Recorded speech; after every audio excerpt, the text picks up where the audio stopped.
매주 월요일은 국내 정치 상황을 깊이 있게 분석해보는 시간 가지고 있습니다.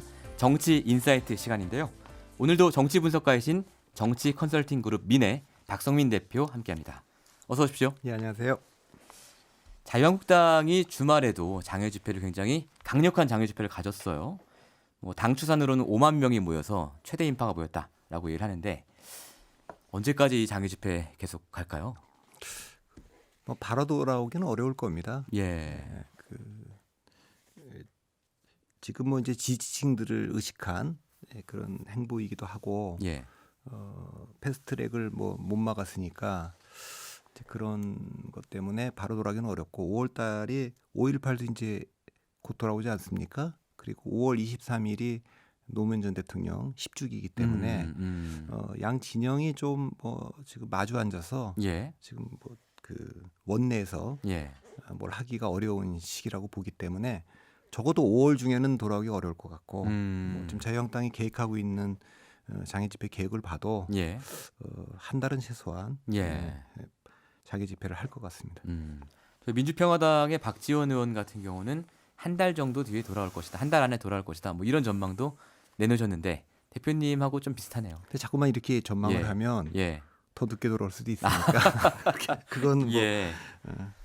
그렇죠. 상대방이 한 달 안에 돌아올 거야라고 했는데 정말 한 달 안에 돌아가 버리면 좀 자존심이 상할 수 있으니까. 이제 민주당의 예. 원내대표가 이제 올 8일 날 새로 뽑히니까 예, 내일 모레죠. 예. 예. 적어도 이제 명분은 되겠죠. 그 원내대표가 패스트트랙 태운 분은 아니니까. 그리고 또 노력을 또 할 거니까 그러긴 할 거지만 예. 지금 자유한국당이 갖고 있는 지금 상황으로 봤을 때 예. 적어도 5월 정에는 좀 어려울 거 아닌가. 그 정도 전망을 합니다. 어쨌든 지금 이렇게 한 달 안에 돌아오느냐 마냐를 떠나서 가열차게 장외 집회를 하고 있는 이 자유한국당의 어떤 전략과 전술이랄까요? 이 부분을 오늘 저희가 짚어볼 예정이지 않습니까? 지난주에 이제 저희가 패스트트랙 전국을 거치면서 각 당이 얻은 것과 잃은 것 얘기를 나눴는데 대표님께서 자유한국당의 경우 적어도 이건 얻었다.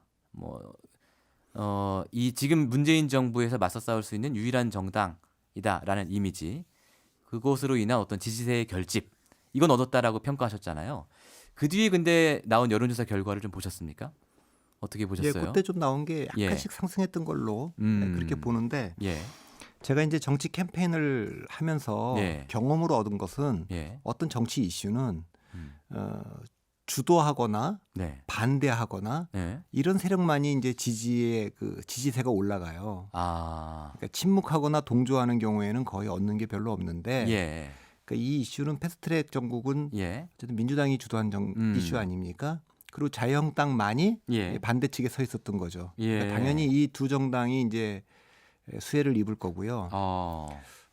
바른미래당은 예. 실질은 이제 민주당 정의당이 주도한 이슈에 동조한 격이 됐는데 동조한 거는 침묵하는 것보다도 얻는 게 별로 없어요. 그렇군요. 그 지지라는 측면에서 보면 지금까지 오랜 경험의 결과. 예, 그래서 저는 예. 그 이슈는 주도하거나 반대해라. 모르겠으면 침묵해라. 동조하는 게 제일 나쁘다. 이렇게 얘기를 하는데 어쨌든 주도적으로 뭔가를 해야 된다는 거군요. 예, 자유한국당은 지금 이제 1대 4의 구도가 예. 만들어졌었기 때문에 예. 그 패스트트랙 국면에서 문재인 대통령과 민주당이 맞서 싸우는 유일한 정당이다. 그런 이미지를 얻었는데 이 장애 투쟁에서 그것을 좀 더 강화하려고 예. 하는 목표가 있어 보입니다.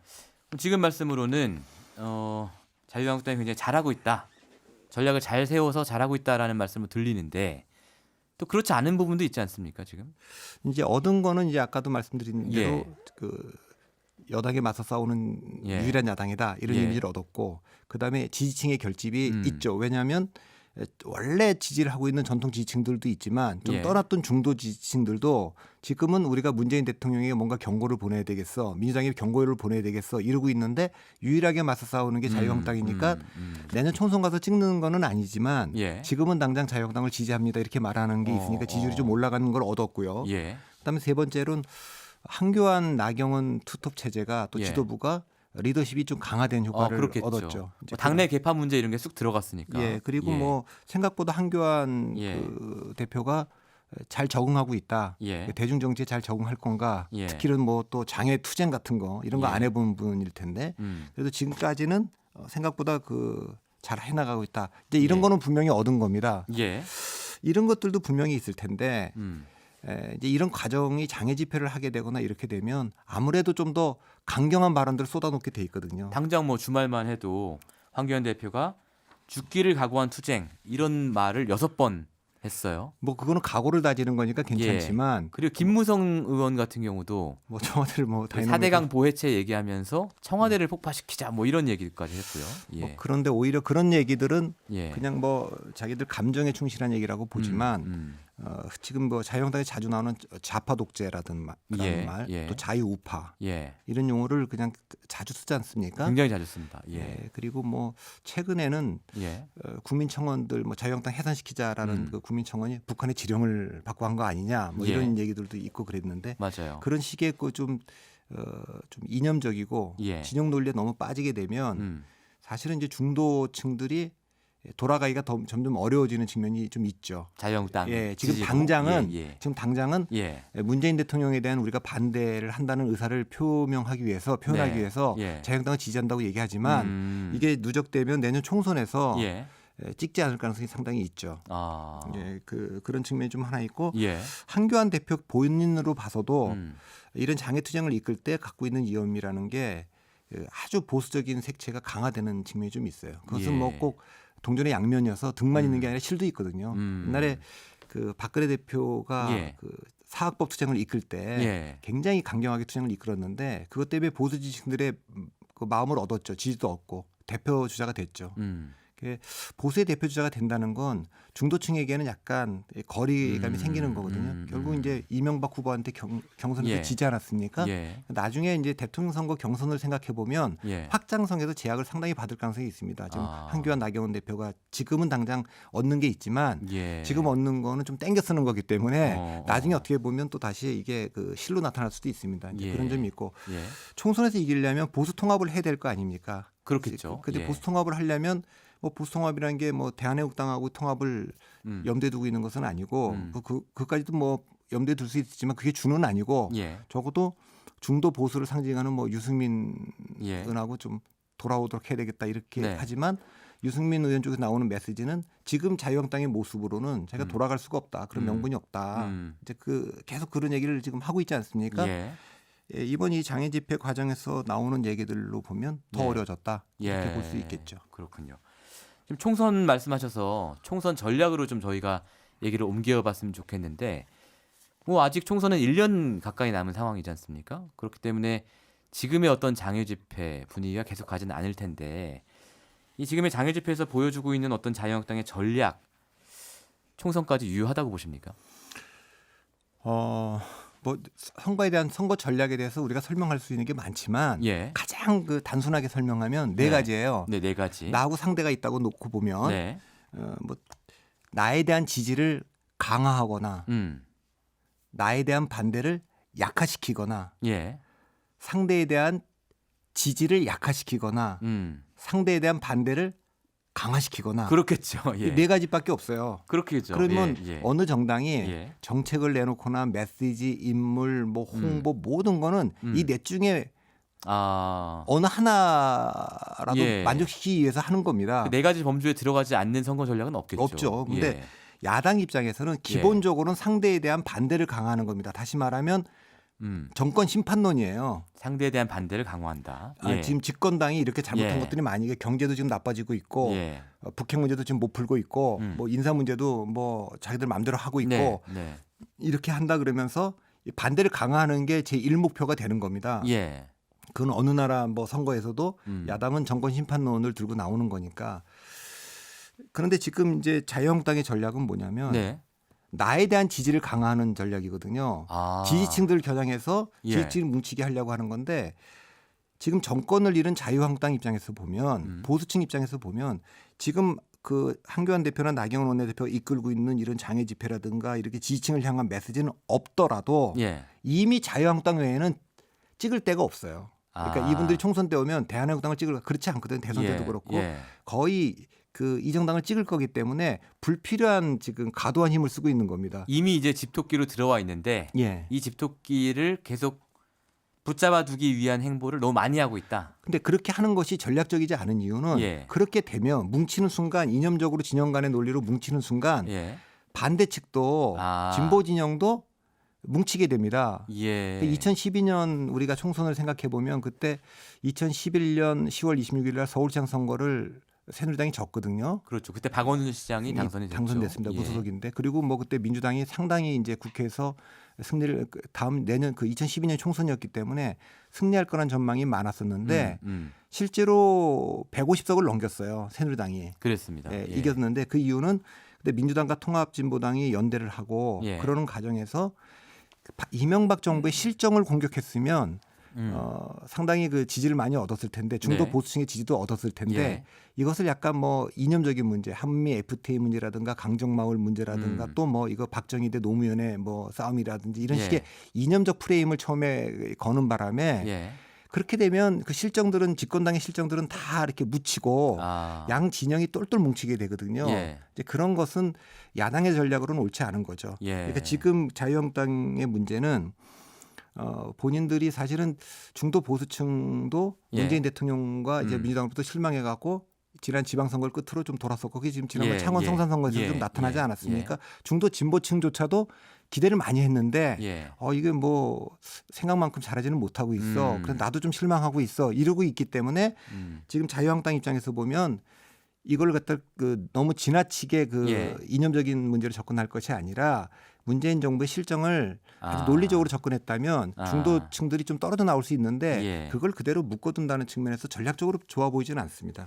그러니까 아까 대표님이 말씀하신 네 가지 선거 전략에 따르면 야당은 주로 상대에 대한 반대를 강화하거나 상대에 대한 지지를 약화하는 전략을 쓰는 게 더 좋은데 자유한국당이 한 일이나 2012년 총선 때 민주당이 한 일은 나에 대한 지지를 강화하기 위한 어떻게 보면 이념적이고 선명성을 보여주려는 이런 전략을 구사하다 보니 상대도 집결이 되고 그래서 결국 총선에서는 실패했다라는 말씀이잖아요. 그러니까 지금 예. 제가 그 캠페인 컨설턴트로서 자유한국당의 전략을 맡고 있다면 예, 맞고 저는 있다면. 순서가 예, 예. 1번 민주당에 대한 반대를 강화하는 집권당의 문재인 예. 대통령까지 포함해서 아까 말씀하신 실정을 비판하는 전략. 예, 그것은 뭐 예. 네거티브 캠페인일 수도 있어요. 어떤 예. 뭐 그게 뭐 부패 사건도 있을 수 있고 여러 가지인데 그걸 가지고 공격할 거. 두 번째는 예. 이것이 중요한데 자유한국당에 대한 반대를 약화시키는 게 두 번째일 것 같아요. 왜냐하면 탄핵을 당해서 예.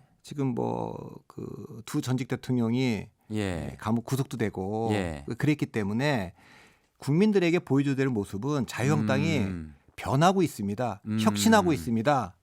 그때 우리가 이런 걸 좀 잘못했습니다. 아하. 이런 걸 실망을 좀 드렸습니다. 그렇지만 우리가 잘하는 거는 예.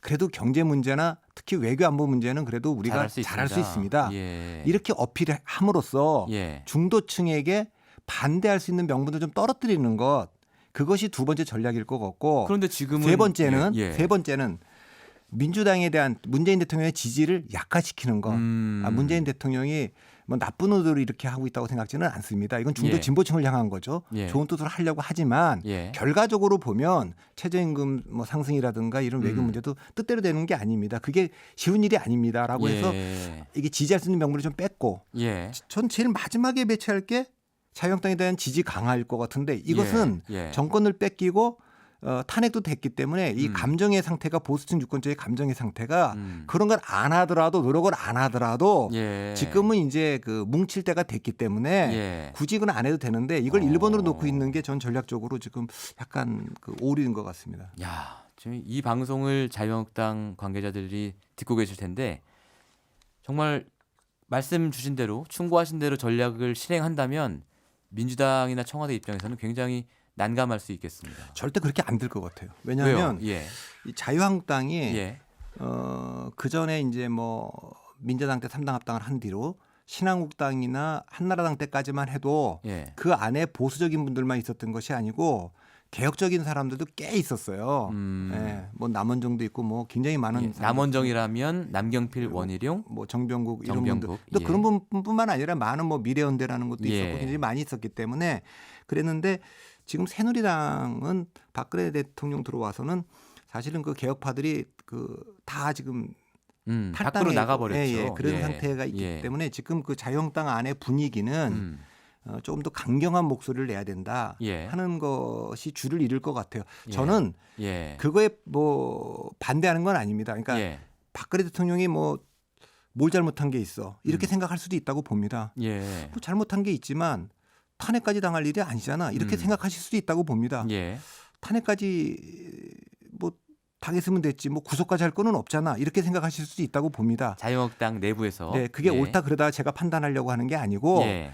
그렇게 생각하는 것으로 국민의 지지를 얻어서 총선에서 승리할 수 있다. 여기는 제가 동의하지 못한다는 겁니다. 예. 예, 그거는 더 많은 국민들이 그렇게 생각하지 않는 국민들이 있기 때문에 예. 예, 그런 뭐 탄핵이라든가 뭐 이념적인 문제로 접근하기보다는 예. 지금 문재인 정부나 민주당이 실정하고 있는 정책을 예. 차분하게 공격을 하면서 물론 자기들의 변화와 혁신도 보여주면서 음. 그렇게 하면 총선 전망이 훨씬 밝아질 거다. 아하. 저는 그렇게 봅니다. 자, 지금 대표님 말씀은 이런 전략이 옳은 전략인데 아마 자유한국당은 못할 거다라는 말씀까지 예, 그 주신 안에 거고요. 당내 분위기가 잘 안 될 것 예. 같아요. 어쨌든 지금 자유한국당 입장에선 출구 전략이 필요한 거 아니겠습니까? 언제까지 밖에만 있을 수 없고 국회를 비워두기에 부담이 좀 크니까요. 이 부분은 어떻게 보십니까? 이제 원내로 돌아올 수 있다고 보시는지 돌아와서 뭐 어떻게 할 수 있을지. 어느 정당이든 언젠가는 돌아오게 돼 있죠. 예. 또그 돌아오는 게 야당 입장에서도 좋을 때가 있고 예. 그러니까 아까도 말했지만 여당의 실정을 공격하려면 원내에서 하는 게 좋고 원내 대표가 새로 뽑히고 예. 집권당에 예, 그리고 이제 추경도 해야 되고 뭐 여러 가지 예. 논의해야 되니까 여러 명분이 뭔가 있습니다. 이제 패스트트랙 예. 탔지만 예. 선거법 협상도 이제 올려놓고 다시 이제 재협상해야 될 거 아니겠습니까? 이제 그런 과정에서 뭔가 자유한국당이 예. 돌아올 수 있는 명분을 뭐 민주당이 주겠죠. 예. 그리고 이제 그런 걸 명분 삼아서 지금은 지지층들도 의식해야 되고 아까 말한 대로 예. 5월 달에는 여러 가지 정치 행사가 많기 때문에 예. 돌아오기가 어려울 거라고 봅니다. 그래서 예. 5월은 넘기고 예. 그러면 뭐 이제 또 다시 대화 테이블에 마주 앉는 게 정치니까 뭐 6월엔 돌아오지 않을까 싶습니다. 예. 알겠습니다. 오늘 박성민 대표의 방송을 들었다면 자유한국당도 민주당도 약간 뜨끔했을 것 같은 그런 날카로운 조언이었던 것 같습니다. 오늘 말씀 잘 들었습니다. 예, 감사합니다. 네, 지금까지 정치 분석가이신 정치 컨설팅 그룹 민의 박성민 대표와 함께 얘기 나눠봤습니다. 평일 아침 7시 20분 시민보의 시선 집중.